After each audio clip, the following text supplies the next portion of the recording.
जय श्री राधे। जय श्री राधे। जय श्री राधे। जय श्री राधे। गो सेवा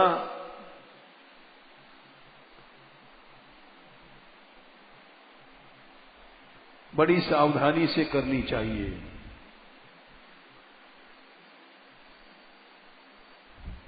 सबते सेवक धर्म कठोरा। सेवक धर्म सबसे कठोर है। कठोर माने सिर बर चलो धर्म असमोरा। बोले जिस पृथ्वी पर स्वामी चल रहा है पांव से, उस पृथ्वी पर पांव से चलने का अधिकार सेवक का नहीं है। सेवक वही है जहां स्वामी का चरण है और सेवक का सिर है। ये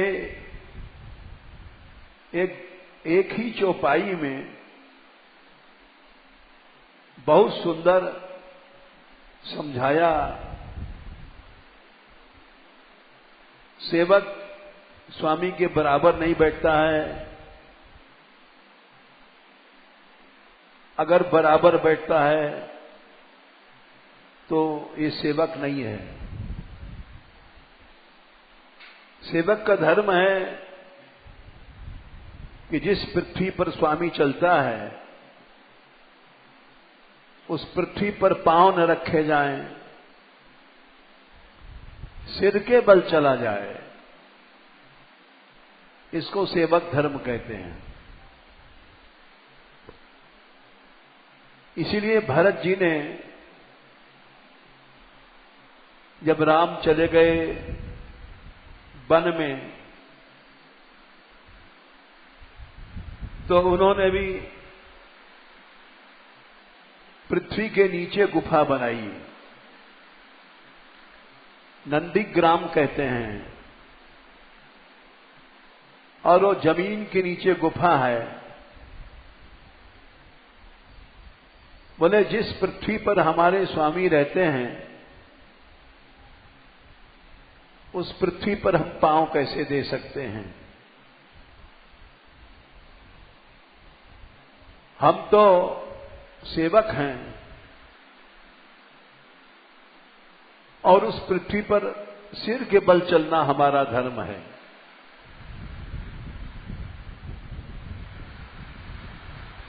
यही बात जहां भी सेव्य भाव है, सेवक सेव्य भाव बिन भवन तरी उर्गार। भजऊ राम पद पंकज अस सिद्धांत विचार।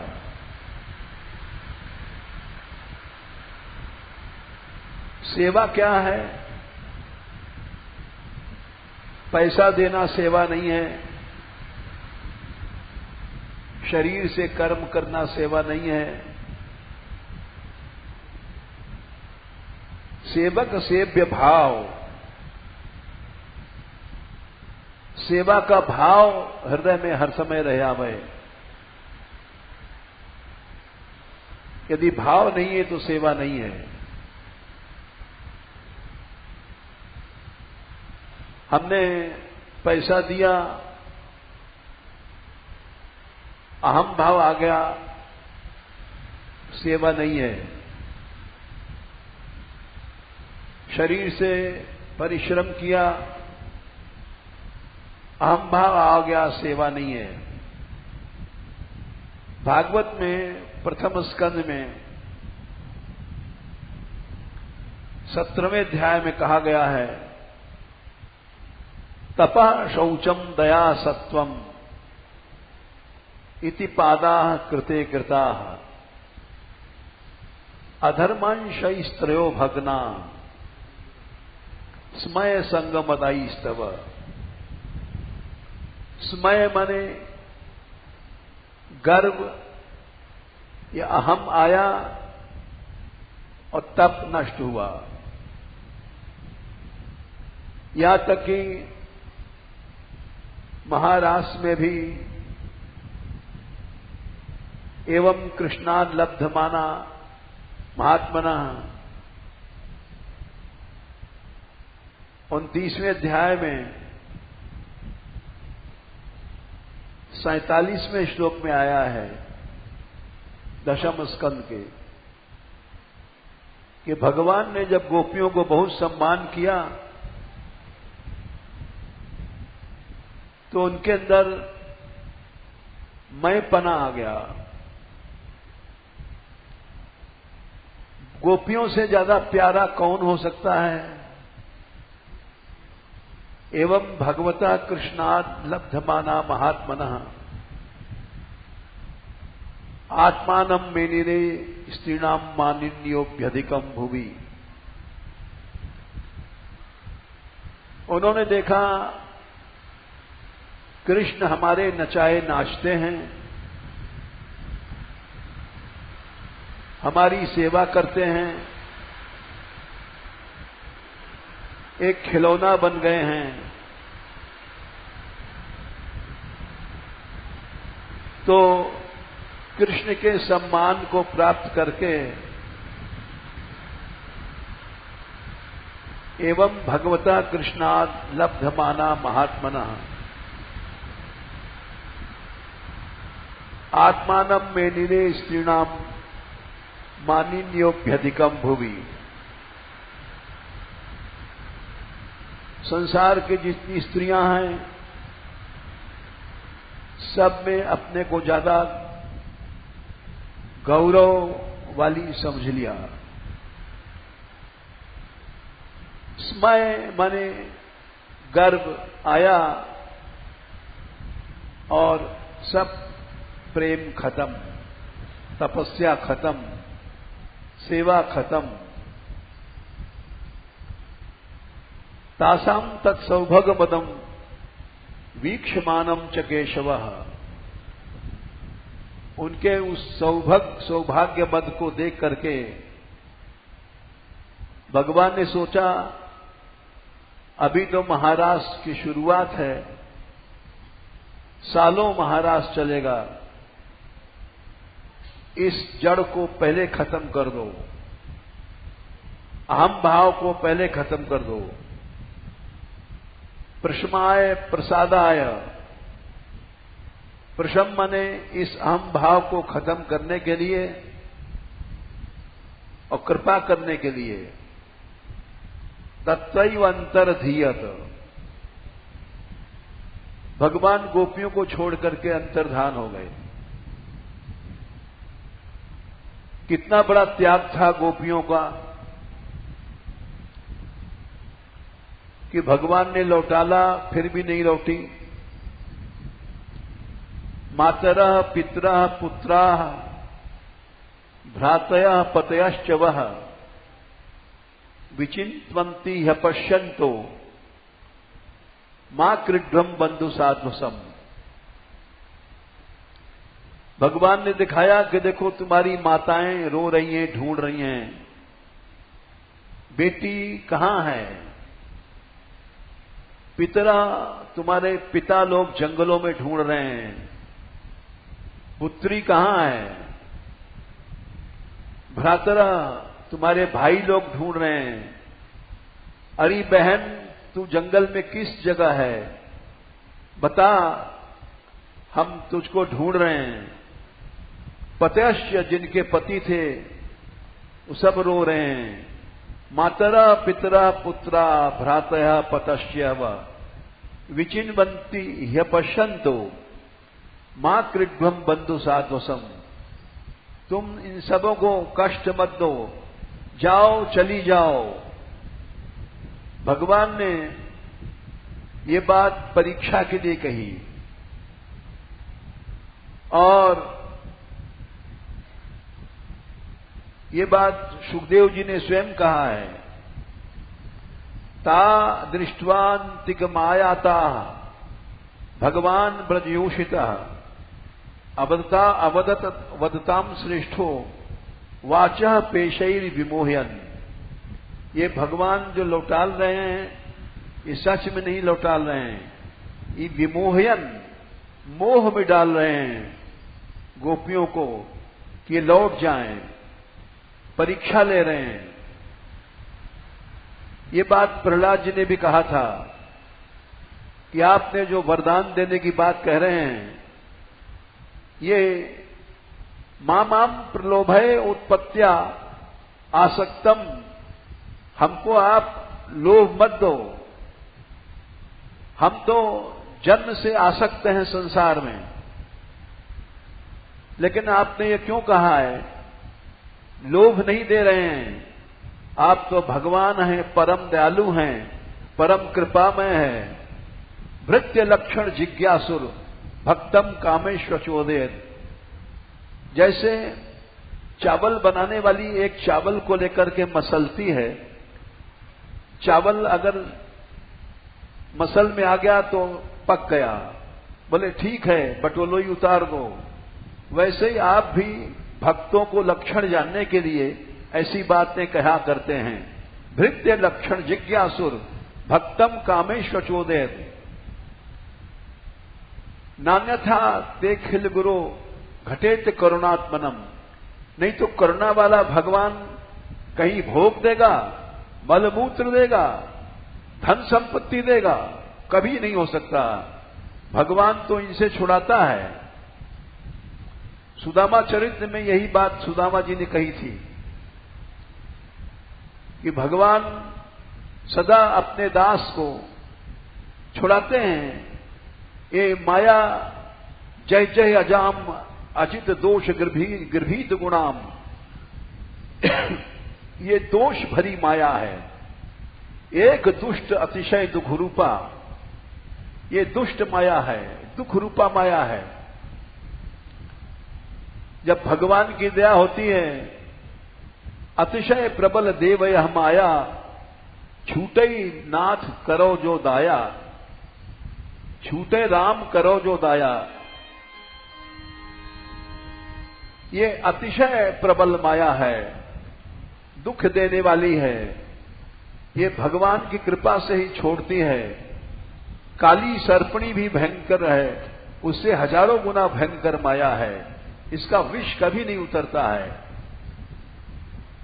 तो भगवान अपने भक्तों का सुनहु सुनहु सुनहु राम कर सहज सुभाऊ। सुनहु राम कर सहज सुभाऊ। जन अभिमान न राखें काऊ। जन अभिमान न राखें काऊ। भगवान का स्वभाव है कि भक्त के अंदर अहम भाव आया उसको तुरंत नष्ट कर देते हैं। संसृत मूल शूल प्रदनाना। संस्कृति मूल शूल प्रदनाना। ये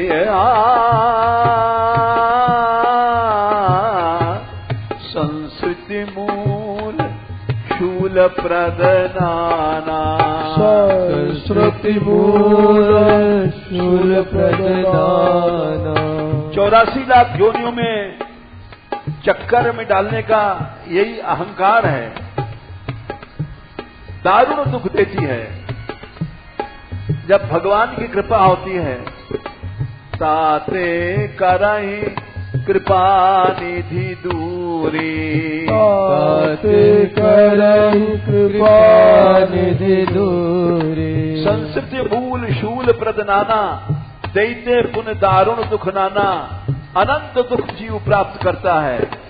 और जब भगवान देखते हैं ये तो अनंत विपत्ति के सागर में चला गया, कभी नहीं निकलेगा। ताते करहि कृपा निधि दूरी। ताते करहि कृपा निधि दूरी। सेव सेवक पर ममता अति भूरी, सेवक पर ममता अति भूरी, भूरी बहुत कृपा है भगवान की, अनंत कृपा है। वो देखते हैं ये एक ऐसा नासूड़ फोड़ा हो गया है जो इसको खा जाएगा, कैंसर भी के सामने कुछ नहीं है।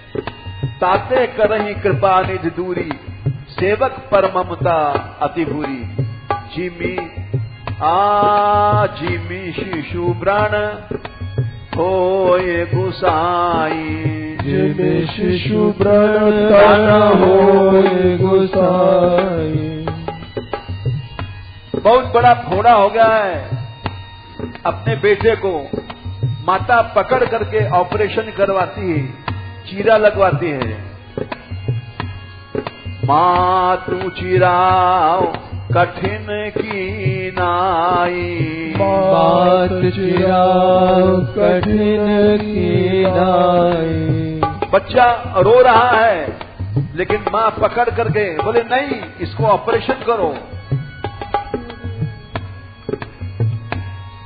यद्यपि प्रथम दुख पावई, रोवई बाल अधीर, व्याध नाशहित जननी, गनैन सो शिशु पीर। भगवान का करुणा का स्वभाव है, तो गोपियां इतनी प्यारी थी, लेकिन भगवान ने प्रशमाय प्रसादाय कृपा करने के लिए उनको सौभाग्य मद चूर्ण करने के लिए गायब हो गए। एवं भगवतः कृष्णा लब्धमाना महात्मना आत्मानम मेनिरे स्त्रीणाम मानिन्योभ्यधिकम भुवि, तासाम तत् सौभाग्य मदम वीक्षमानम च केशव, प्रश्माय प्रसादाय तत्तरता अंतरधीयत।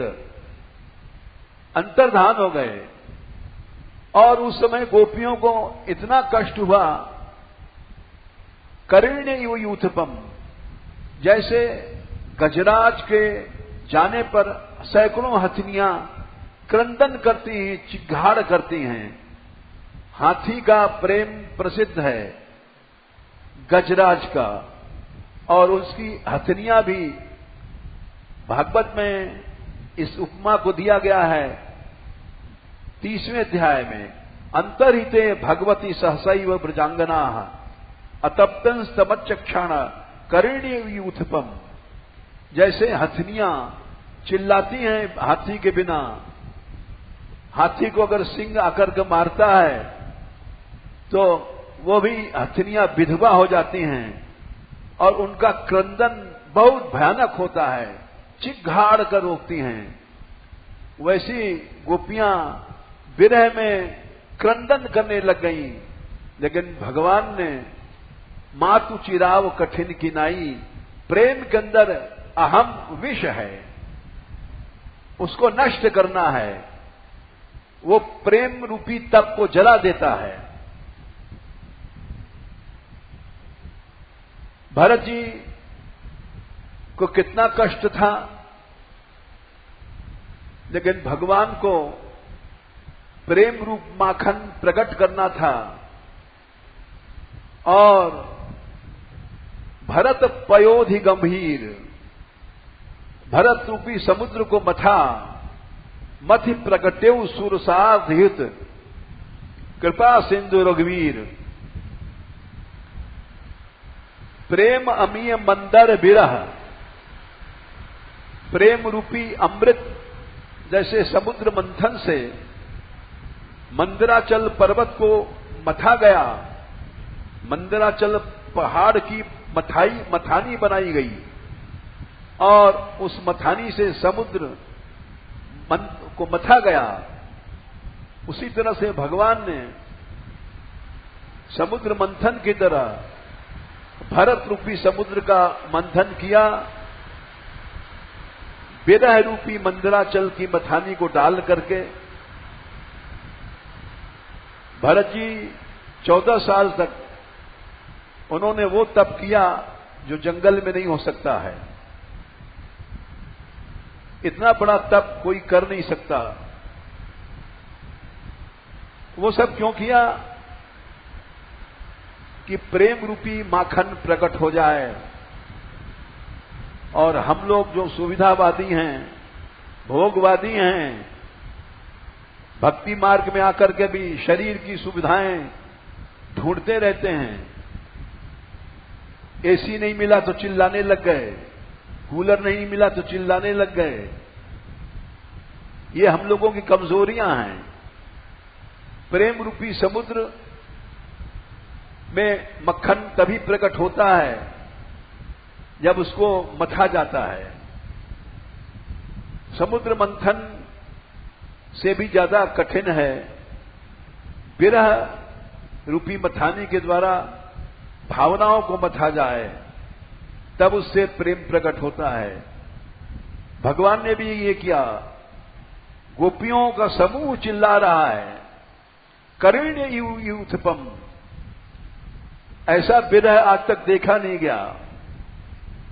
गर्ग संहिता में लिखा है, नल के विरह में दमयंती का जो विरह था, उससे हजारों गुना विरह मदयंती का था, उससे हजारों गुना सीता जी का विरह था, और उससे हजारों गुना ज्यादा गोपियों का विरह था।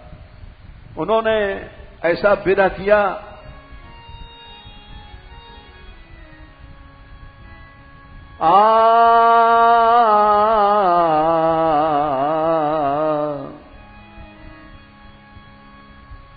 पेड़ों से, लताओं से, वृंदावन की भूमि से पूछ रही हैं, नवेली है चमेली तू प्रफुल्ल तू द्रिमान में। नवेली है चमेली तू प्रफुल्ल है द्रिमान में। एक चमेली, तेरे अंदर इतने फूल कैसे आ गए? अवध श्री कृष्ण ने तुझको छुआ है। नवेली है चमेली तू प्रफुल्ल है द्रुमान में। नवेली है चमेली तू प्रफुल्ल है द्रुमान में। बिना पिया मिले अरी न फूल हो हियान में। बिना पिया मिले अरी न फूल हो हियान में। बिना पिया मिले अरी न फूल हो हियान में। बिना पिया मिले अरी न फूल हो हियान में। बता कहाँ कन्हैरी हमें न चैन प्राण में। बता करा कन्हैरी हमें न चैन प्राण में। बता कहाँ कन्हैरी हमें न चैन प्राण में। बता कहाँ कन्हैरी हमें न चैन प्राण में। पुकारती हरी हरी हरी हरी लतान में। पुकारती हरी हरी हरी हरी लतान में। पुकारती हरी हरी हरी हरी लतान में। पुकारती हरी हरी हरी हरी लतान में। कोई भी पेड़ सामने आता है, उससे लिपट जाती हैं। चमेली से लिपट गई, तुलसी से लिपट गई, पेड़ों से लिपट गई। अरे वृक्षों, तुम तो परोपकार के लिए तपस्या करते हो, तुम बताओ कृष्ण कहाँ है? रसाले तमाले निवास तीर्थ स्थान में। रसाले तमाले निवास तीर्थ स्थान में। रसाले तमाले निवास तीर्थ स्थान में। रसाले तमाले निवास तीर्थ स्थान में। परोपकार धार के तनु तपो बनान में। परोपकार धार के तनु तपो बनान में। तुम तो परोपकार के लिए तपस्या कर रहे हो। वृक्ष जाड़ा गर्मी पत्थर ओला सब सहता है। परोपकार धार के तनु तपो बनान में। परोपकार धार के तनु तपो बनान में। आगे कदम दिखाई पड़ा, ऊंचा कदम। बोले कदम, तू तो कृष्ण का बड़ा प्यारा है, तुझ पर चल के बंशी बजाते हैं, तू सबसे ऊंचा खड़ा है, देख कहाँ है।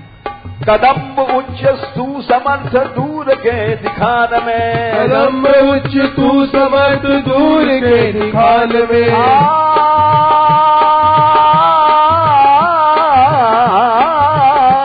कदम उच्च तू समर्थ दूर के दिखान में, कदम उच्च तू समर्थ दूर के दिखान में, दूर के दिखान में, दूर के दिखान में।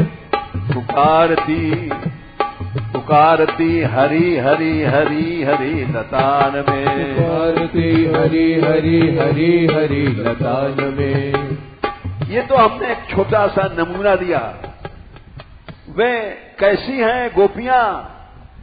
विरह में जैसे एक ज्वाला जलती जलती भई मशाल चली जा रही है, इस तरह से विरह में भभकती भई मशाल की तरह वृंदावन के वृक्षों से, लताओं से, पेड़ों से, नदियों से, सबसे पूछ रही हैं, तुम लोग हे वृंदावन की भूमि, तुम बताओ कहां हो, कृष्ण कहां है?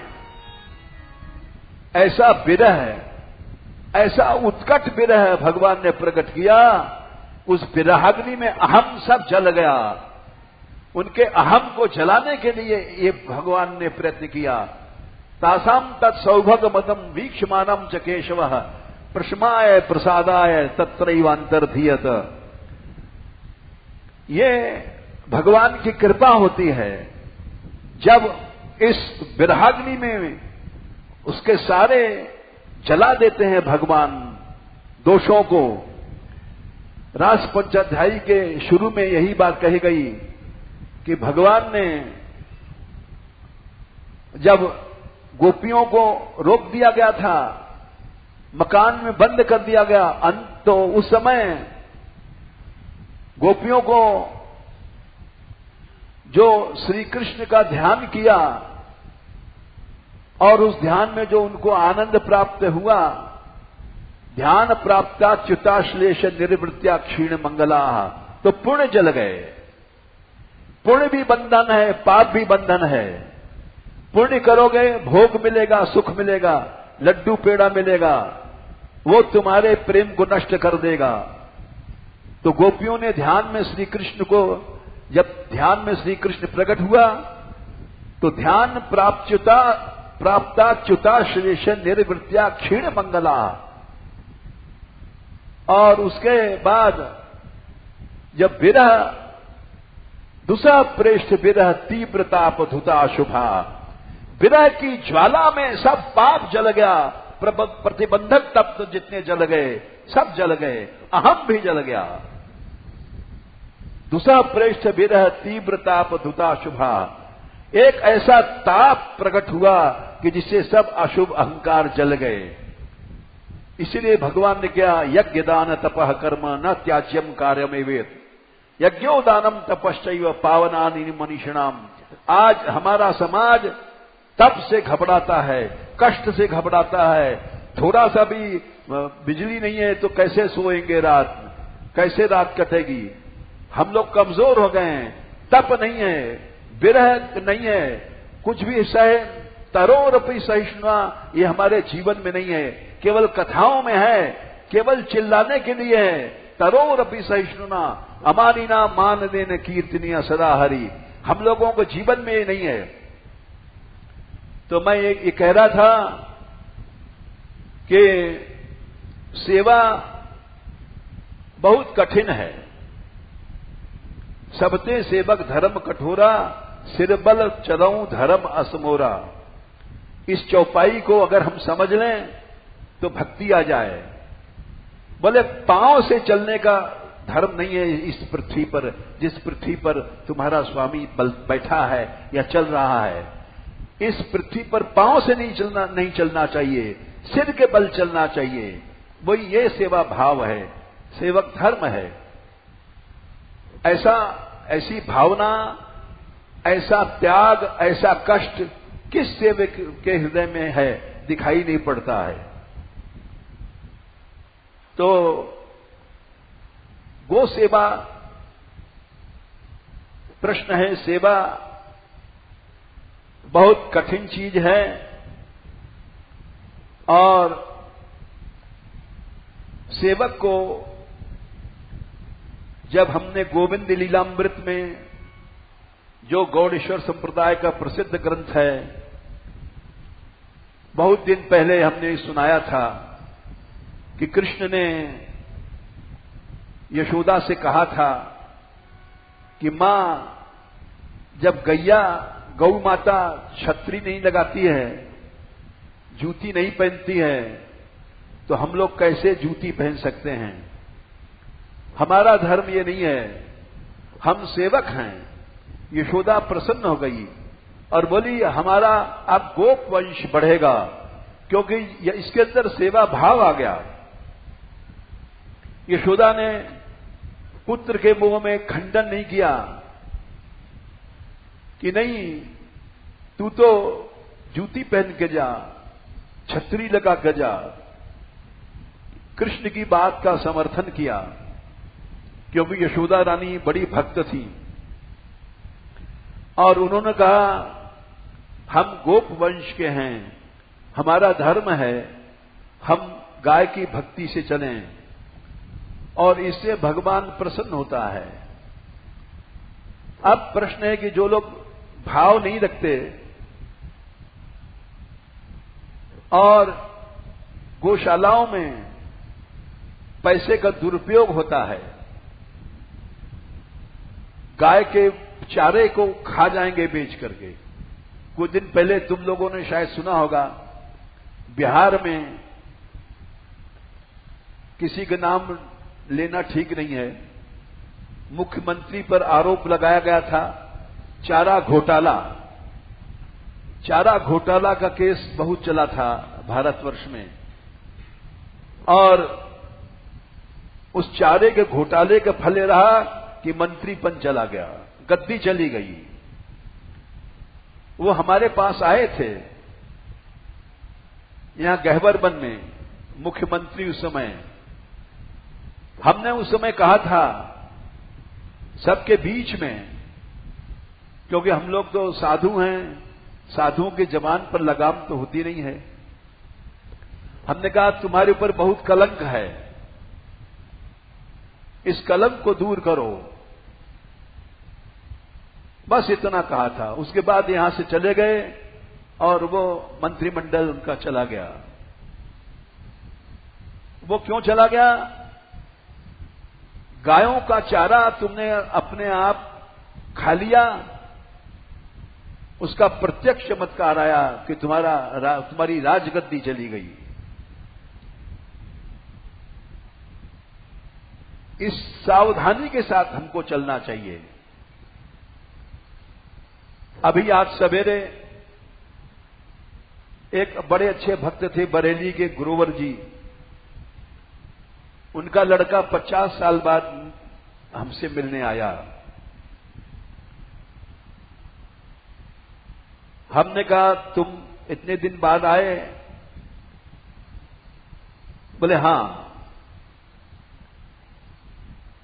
यहां का समाचार क्या है? हमने कहा यहां तो गो सेवा चल रही है आजकल। बताया हमने थोड़ा सा। उसने 1100 रुपए भेंट किया। हमने कहा इसको तुरंत पहुंचा दो भाई, गिरधर था, इस पैसे को यहां नहीं रखो, चारा घोटाला का केस हम पे भी लग जाएगा। जब चारा घोटाला में मुख्यमंत्री चला गया तो हम तो मुख्यमंत्री भी नहीं है, सिपाही भी नहीं है, हमारी क्या दशा होगी? तो हमने भेज भाज दिया। इस चारा घोटाला में जनक भी चले गए थे। जरा एक दो उदाहरण दे देते हैं क्योंकि लोग सुनना चाहते हैं। महाराज जनक ब्रह्मज्ञानी थे, राम जी के सुसर थे, सारा संसार जानता है। लेकिन जब वो यहां से गए तो दूतों ने प्रार्थना किया कि थोड़ी देर आपको नरक के पास से चलना है। नरक में जाना तो नहीं है, लेकिन नरक के पास से चलना जरूर है। ऐसा विधि का विधान है।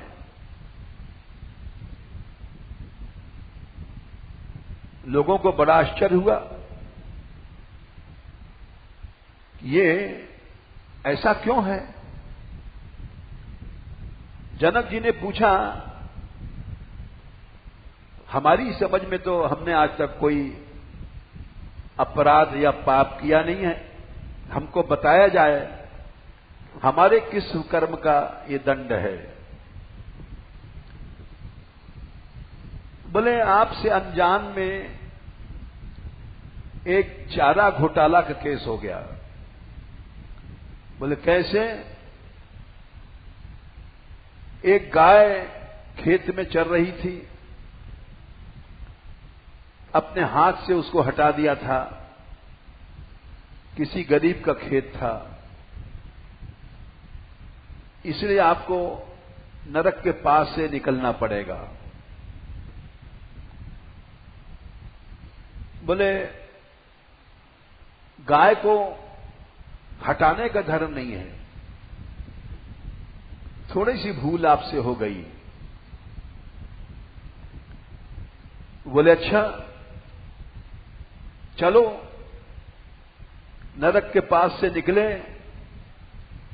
नरक में तो यातनाएं मिलती रहती हैं, वहां हजारों चिल्ला रहे हैं, हाय हाय, बड़ा कष्ट मिलता है नरक में। जनक जी पास से निकले, उनके अंग की हवा से सबका दुख दूर हो गया। कोई तो कुंभी पाक में जलाया जा रहा था, कोई आग में, अनेक यातनाएं हैं। किसी को लोहे का व्यभिचार का दंड है, स्त्री को पुरुष और पुरुष को स्त्री गरम गरम लोहे के पुरुष बना करके उनसे चिपकाया जाता है। तो सब चिल्लाते हैं। जनक जी ने देखा, बोले, ऐसा करो, पानी लाओ। बोले, क्यों? ले आओ, दूतों पानी लाओ। पानी लाने के बाद जनक जी ने कहा, जो कुछ आज अब तक मैंने सत्कर्म या पुण्य या भक्ति किया है, मैं इन नरक वालों को देता हूं, इनका कष्ट दूर हो जाए। उसी समय जितने नरक में लोग थे, सबका कल्याण हो गया, सबकी यातनाएं दूर हो गईं। और दूतों ने कहा, चलिए। बोले, अब तो मैं नहीं जाऊंगा, मैं इनके कष्टों को देख करके और मैंने अपना सब पुण्य दे दिया। बोले, आपने तो पुण्य दे दिया, लेकिन पाप पाप को पैदा करता है, पुण्य पुण्य को पैदा करता है। मनी बिगेट्स मनी, और पैसा पैसे को पैदा करता है। आपने जो इतना दान दिया, इससे अनंत हो गया पुण्य आपका। अब आप यहां नहीं रह सकते, विधि के विधान को नहीं तोड़ना चाहिए। आपको अनंत पुण्य का लोक मिलेगा। अपने जीवों को आपने इतना कल्याण किया, तो जाना पड़ा उनको। तो चारा घोटाला का केस ये जनक जी पर भी लग गया। जैसे बिहार के मुख्यमंत्री का मंत्रिमंडल लुढ़क गया, ये बड़ा प्रमाण है। चारा घोटाला गौशाला वाला करते हैं, गौशाला वाले। इसीलिए भारतवर्ष में अधर्म बढ़ रहा है, क्योंकि कलयुग और गाय का कष्ट, ये दोनों एक हैं। परीक्षित ने जब दिग्विजय किया था, तो देखा था एक बैल जिसकी 3 टांगें टूट गई हैं और चौथी टूटने वाली हैं, और एक शूद्र राजा उनको मार रहा है। वो कलयुग था, शूद्र राजा के रूप में गोवंश को कष्ट दे रहा था। तो जिस समय गो की सेवा होती है भाव से। भाव कठिन चीज है। चारा डाल देना आसान है, पैसा दे देना आसान है, लेकिन भाव से सेवा करना अलग है। हमको प्रसन्नता है कि हमारे इस गौशाला में जितने मान मंदिर के साधु हैं या मान मंदिर की कन्याएं हैं, वो सब यहां करके सवेरे भाव से सेवा करती हैं। ऐसा भाव किसी भी गौशाला में नहीं है, किसी में नहीं है। तुम देख आओ भारत में पैसा लोग दे देंगे गौशाला वालों को, लेकिन गोबर उठा के फेंकना, चारा डालना, वो उनके बस का नहीं है। इस गौशाला की हवा ही ऐसी है, यहां कोई नया से नया आता है तो इस सेवा धर्म में फंस जाता है। 2-3 महीने पहले 2 लड़कियां आई थी दिल्ली की, और वो बोली हम कुछ दिन रह के चले जाएंगे। एक का नाम अंजलि था, दूसरी का नाम लक्ष्मी। हमने कहा चली जाना। बोले क्यों? हमने इंटरव्यू देना है। हमने समझा कोई नौकरी होगी। बोले इंटरव्यू किस बात का है? बोले दीक्षा का इंटरव्यू। हमने कहा ये तो हमने आज पहली बार सुना, दीक्षा भी इंटरव्यू से होती है। इस्कॉन में कोई नियम होगा। फिर 15-20 दिन बाद ब्रजराज जा रहे थे बाहर, फ्लाइट थी। हमने कहा तुम अपनी गाड़ी पर ले जाओ इन दोनों को, इनका इंटरव्यू है भाई। वो गए इन दोनों को लेने। इन्होंने कहा अब हम नहीं जाएंगे। हमने कहा क्यों? पूछो। अब जाएंगे तो सेवा छूटेगी। इनके ऊपर श्री जी ने दया कर दिया और सेवा गायों की करने लग गई, डॉक्टर बन गई और पशुओं का चिकित्सा करना वात्सल्य के साथ, ये इनके ऊपर एक भाव पैदा हुआ, सेवा भाव। उस भाव के पीछे इन्होंने जाना छोड़ दिया। तो ये सेवा का भाव हृदय में आ जाए, यहां तक कि भगवान भी आ जाए तो भी उससे मत बोलो। एक तुमको कथा सुनाते हैं, सच्ची वार्ताएं सुनाते हैं, गप नहीं सुनाते हम। ये कथा है वार्ता जी की, और एक भक्त हुए हैं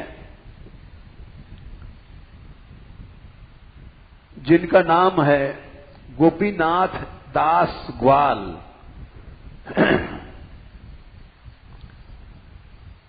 वार्ता संख्या 36, वैष्णव वार्ता। गोपीनाथ दास ग्वाल, इनका नाम ही बता है ग्वाल।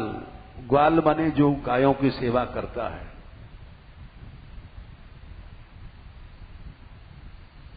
इन्होंने आकर के गोसाई जी से दीक्षा लिया और इनकी रुचि गो सेवा में थी। दूसरे वैष्णव थे गोपाल दास, उनकी ठाकुर जी की सेवा में रुचि थी। आचार्य लोग रुचि देख करके सेवा देते हैं। बोले तुम क्या करोगे? बोले हम तो ठाकुर सेवा करेंगे। गोपीनाथ दास ने कहा हमको गो सेवा दे दीजिए। बोले लो।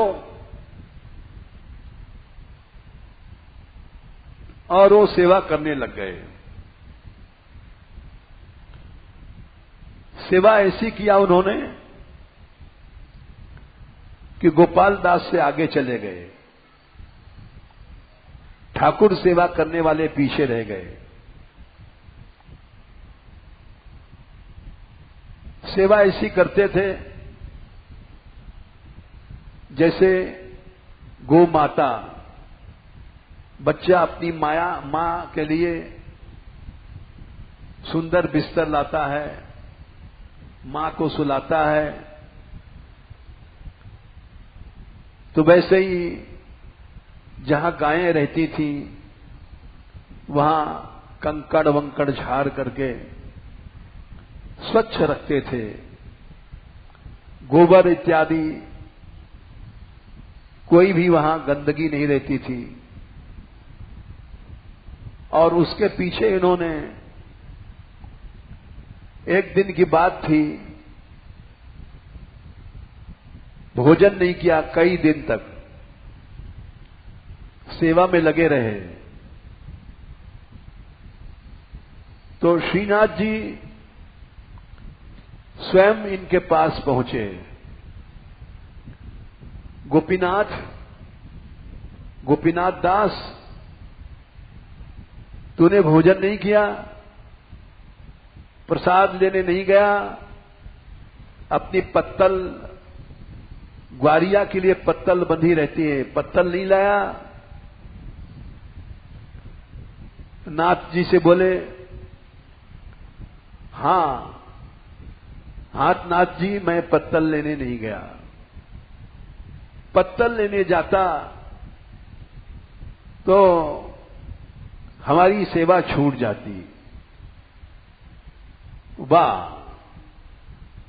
ठाकुर जी बोले, हंस गए, बोले ये सच्चा सेवक है। बोले भूख लगी है तुझको? हां नाथ जी, भूख तो लगी है। अच्छा, तो मैं तेरे लिए देख 8 लड्डू लाया हूं चुरा करके। बल्लभ कुल में बंटा भोग होता है, बंटा भोग में इतने मोटे मोटे लड्डू रखे जाते हैं। एक लड्डू खा लो, उसी में काम चल जाएगा। तो श्रीनाथ जी चोरी से, जैसे क्षीर चोरा गोपीनाथ का मंदिर है, चैतन्य महाप्रभु जी ने कथा सुनाई थी। ठाकुर जी ने खीर की चोरी किया था अपने भक्त के लिए,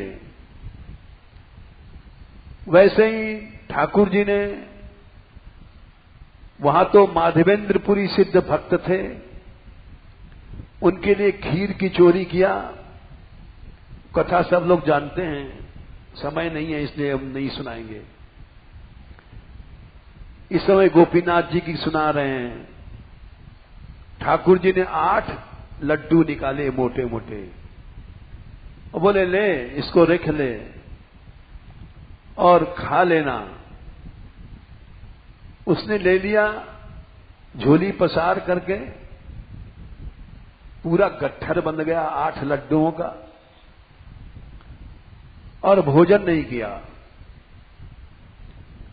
लड्डू लेकर के वो गोसाई जी के पास पहुंचा, गुरु के पास। बिना गुरु की आज्ञा के हम कैसे खा लें? सबते सेवक धर्म कठोरा। हम लोग तो तुरंत छाती लगा देते,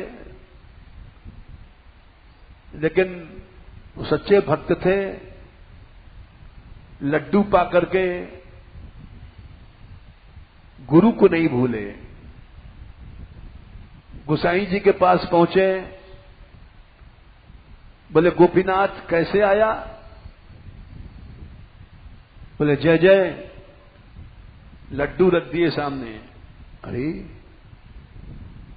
ये कहां से लाया? बोले मैं लाया नहीं, ये तो नाथ जी ने दिया, ये चोरी का माल है। बोले अच्छा, किसने चोरी किया? बोले नाथ जी ने। अरे नाथ जी लाए तेरे लिए? हाँ। बोले तू खा ले गोपीनाथ, भूखा है? मैंने कहा हाँ भूखा तो हूं नाथ जी। तो खाया क्यों नहीं? आपकी आज्ञा के बिना कैसे खाता? बोले अरे खा खा, जब तुझको नाथ जी ने दिया है तो खा। फिर उन्होंने लड्डू खाना शुरू किया। एक दो लड्डू में पेट भर गया, बाकी सब रख लिया दूसरे दिन को जब भूख लगेगी, क्योंकि उस समय वर्षा का अवसर था और सफाई ज्यादा जरूरत पड़ती है बारिश में। गायों गोबर में फंस जाती हैं। उसके बाद वो जो गोपाल दास था जिसने ठाकुर सेवा लिया था, उस पर भी भगवान ने कृपा किया, दूसरे ढंग से कृपा किया उस पे। गोपीनाथ दास के लिए तो ठाकुर जी ने चोरी किया, उसके लिए चोरी तो नहीं किया। बोले गोपाल दास हमको भूख लगी है। बोले नाथ जी इस समय दोपहर का समय है, आपको भूख लगी है? दोपहरी में गाय चराने वाले धूप में जाते हैं, गर्म हवा चलती है, तपस्या है।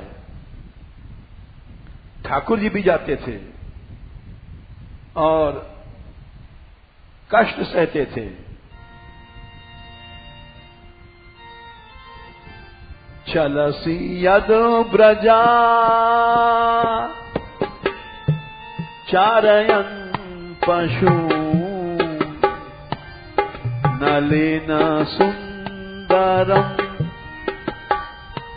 नाथ ते पदम।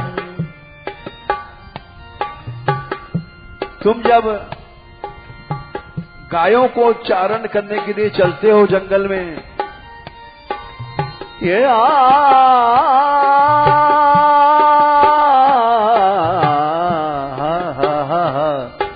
चलसी यद ब्रजा चारयन पशु नलिन सुंदरं नाथ ते पदम। कमल से भी, नील कमल से भी सुंदर तुम्हारे चरण हैं, और नंगे पांव से तुम चलते हो जंगल में। शिल तृणांकुरई सीदती तिना कलिलताओं मना कांत गच्छति। शिल आचार्यों ने अर्थ किया है तृण और अंकुर।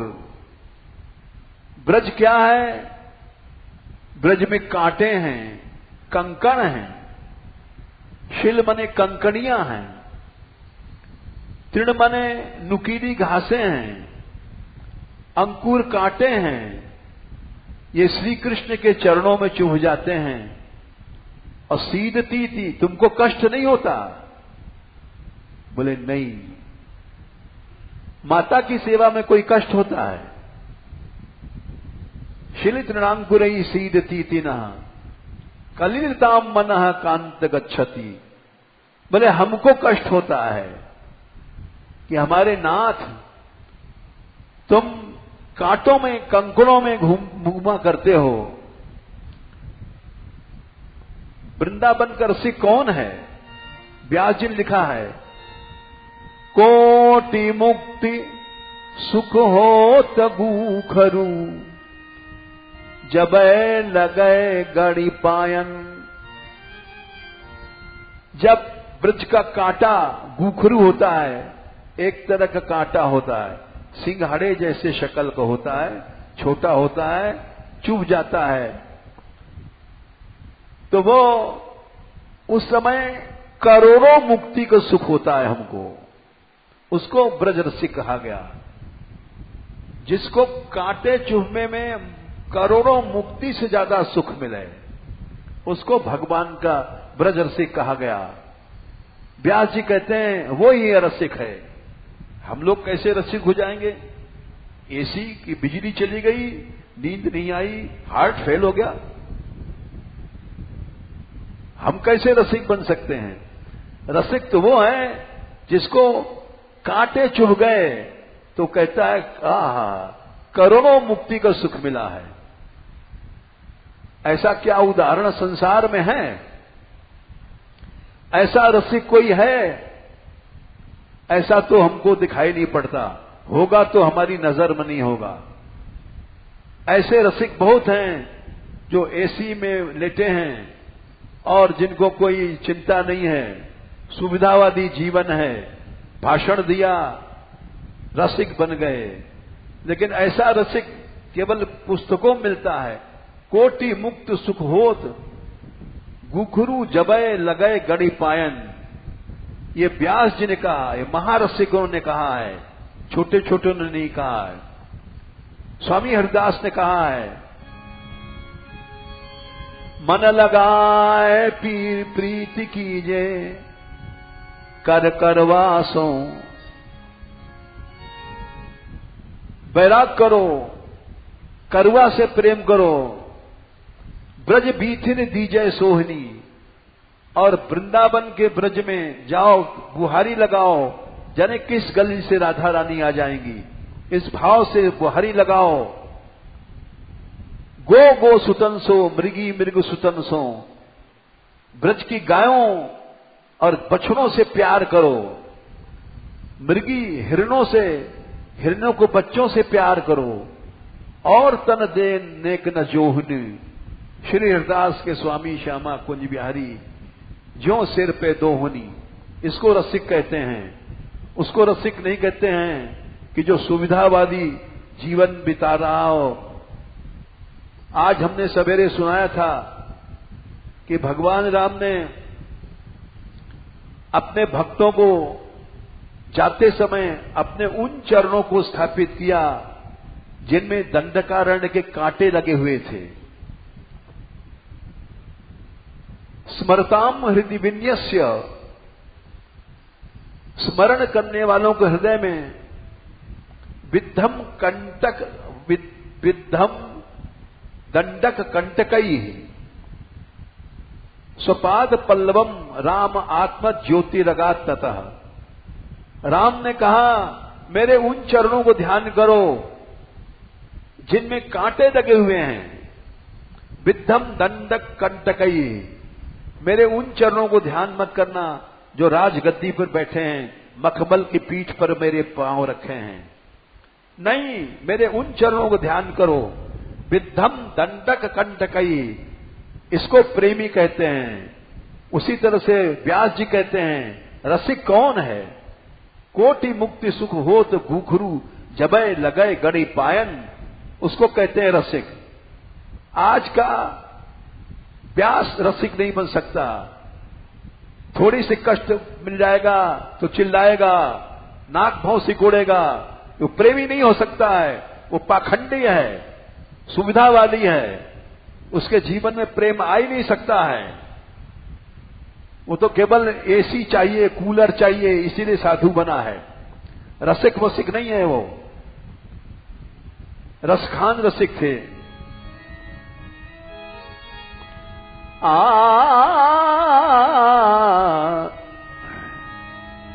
या लपुटी अरु कामरिया पे,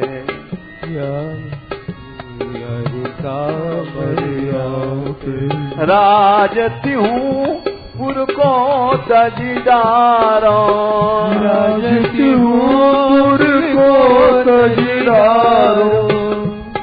काली कमरी और लठिया पर तीनों लोग को राज छोड़ दूंगा।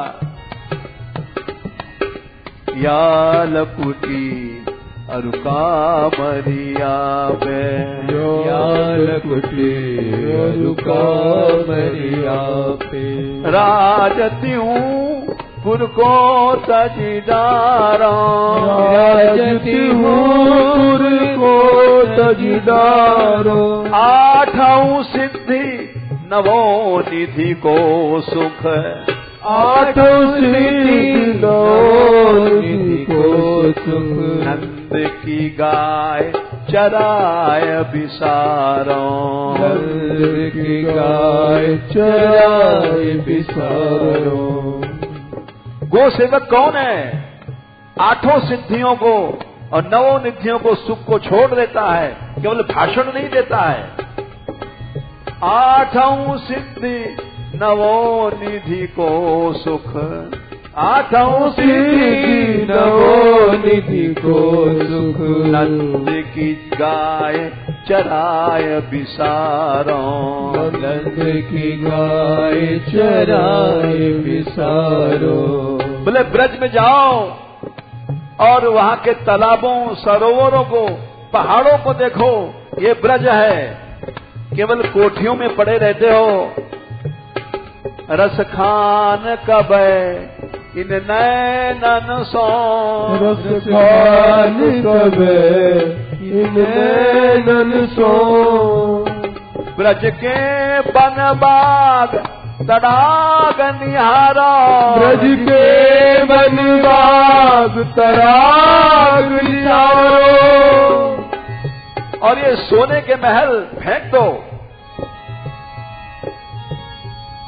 कोटि कहूं कल धौत के धाम कोटि कहूं कल धौत के धाम करील की कुंजन ऊपर बारों करील की कुंजन ऊपर बारों। करील कांटे का पेड़ होता है, सोने की हवेलियों को फेंक देंगे तब ये कृष्ण भाव आएगा। श्री हरवंश अनत सच नाही बिनिया रजहि लिए। जितने रसिकों हैं उन्होंने क्या कहा है? उनकी रहनी अलग और आज की रहनी अलग। उनकी रहनी सच्ची थी, आज की रहनी सुविधावादी है। तो इसलिए गोपीनाथ ग्वाल के लिए भगवान ने, श्रीनाथ जी ने और लड्डू चुराए और गोपाल दास के लिए लड्डू नहीं चुराए। गोपीनाथ ग्वाल के लिए लड्डू चलाए। गोपाल दास को भी अनुभव कराया। बोले गोपाल दास, दोपहरी है, धूप है, भूख लगी है। उसने गोसाई जी से कहा कि नाथ जी भूखे हैं। बोले शीतल ठंडी चीज ले जाओ, जल्दी से बनाओ। शीतल भोग तैयार किया गया और गोसाई जी साथ गए, क्योंकि श्री गिरिराज जी के आसपास श्याम ढाक इत्यादि गोचारण भूमि है। वहां ठाकुर जी गाय चराते हैं। गाठोली, यहां भी गहवर वन में पाड़र, राबड़ी वन, ये सब गोचर भूमि है। यहां श्री जी घूमती हैं। तो कभी सुनाएंगे तुमको वहां की लीला। एक दिन में सब नहीं हो सकती है। वहां ठाकुर जी टोड़ के घने में एक बार यात्रा जा चुकी है। कांटों का जंगल है, वहां भी ठाकुर जी जाते थे। तो गोपाल दास ने कहा, गोपाल दास गोसाई जी को लेके गए और नाथ जी से कहा, नाथ जी इनको क्यों कष्ट देते हो गोपाल गोसाई जी, बूढ़े हो गए हैं, लू में आए हैं वहां से, क्योंकि उन्हीं के हाथ से भोजन करते थे। नाथ जी बोले, हमें इनके हाथ को खाए वो अच्छो लगे, इसलिए इनको बुलाए हुए। तो ये गोभक्त, अंतर यह है कि गोभक्त के लिए स्वयं ठाकुर जी चोरी करके पहुंचाते हैं लड्डू, और अपने लिए ऐसा नहीं करते हैं। ये गोपीनाथ दास की कथा सुनाई। एक और बात सुना देते हैं, चलते चलते चारा घोटाला की बात। गर्ग संहिता के कथा है। एक विजय नाम का ब्राह्मण था, दक्षिण का, गोवर्धन महात्म्य में ये कथा आती है।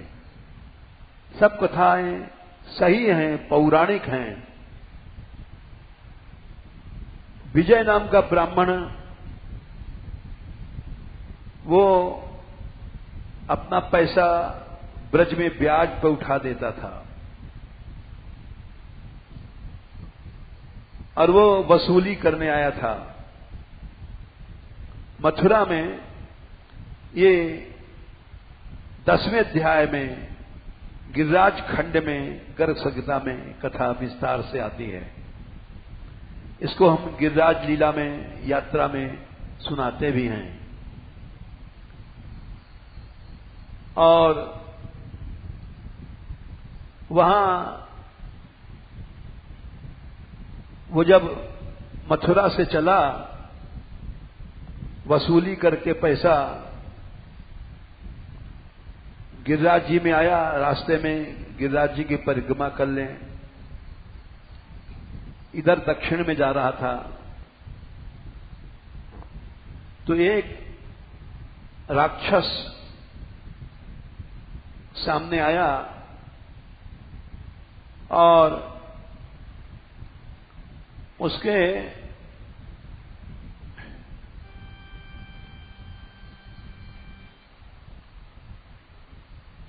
तीन पांव, 6 भुजाएं और 3 हाथ, बड़ा भयंकर था।